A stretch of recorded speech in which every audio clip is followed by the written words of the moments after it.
Back, you guys. So this will be basically part 2 of me building a PCB CNC 3D printer machine that I was designing in Blender, and these right here are basically one of these type of linear bearings.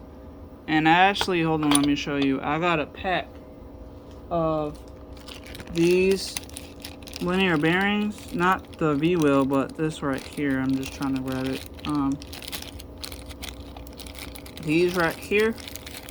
So the good news is I was able to 3D print these holders for the bearings right here. As you can see, they don't have ball bearings in it.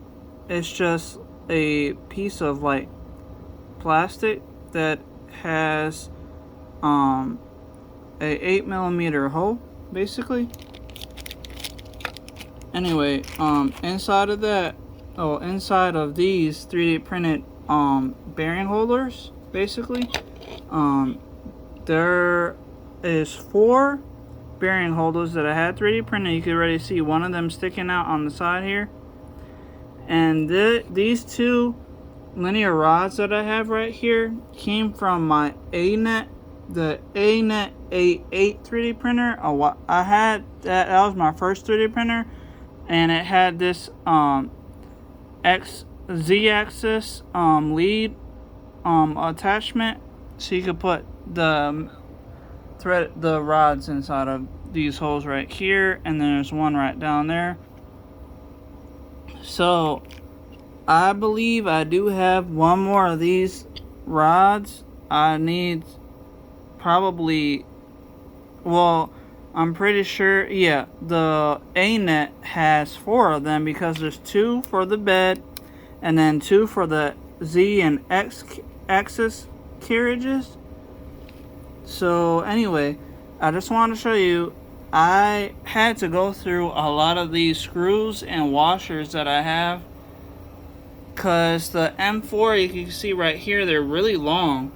So I wanted to make sure that there wasn't anything smacking against anything on the bottom. So this could be the bottom right here, and then the top will be on this side.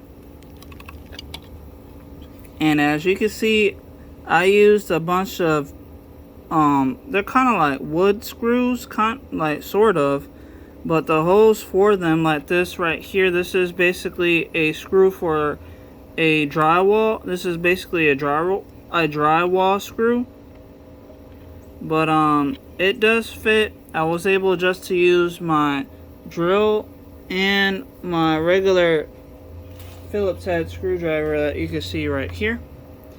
So I had to make sure that they were tight, but not super tight, because I want to make sure that these rods can move without much friction.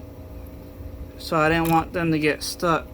So when I add like a GT2 belt to the bottom of this, I'm pretty sure I'm going to have to 3D print me and add some screws to mount the GT2 belt attachment to be able to move the bed back and forth on the front and back for the y-axis.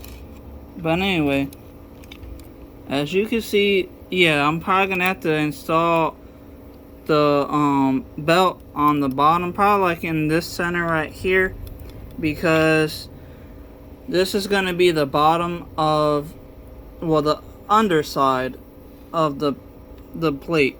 So right here, if I could just flip it over, this right here will be the top. And I know that I'm gonna have to 3D print me another attachment so that I can keep from touching these type of screws, because I know that the bottom around here is good, but I just wanted to make sure that nothing is smacking against all this. And I'm gonna be adding some mounts, like they're gonna be for like PCBs, you know, you add those I forget exactly the name of it, but there's, for CNC machines, they actually have these holders. When you screw them in, they hold on to the part that you're trying to mill or cut with wood and stuff like that. So I'm gonna have to add me some attachments to be able to mount down my PCB copper cladded board to this right here. But other than that, I hope you guys are liking the video on the information that I'm providing you. And if you want me to actually like upload my files to like Thingiverse on how I'm designing all this, I definitely will if you guys comment.